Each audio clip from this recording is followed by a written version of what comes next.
తెనుగోళ్ళు ఇచ్చిన శిల్పక పండ్లు తేనె మామిడి పండ్లు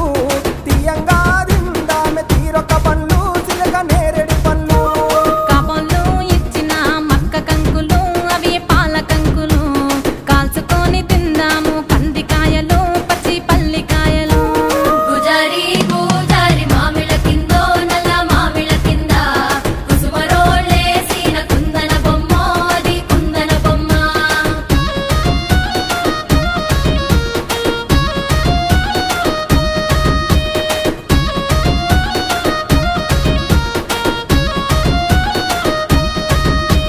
బెస్తోలు పెట్టిన పచ్చి చేపలు అవి వట్టి చేపలు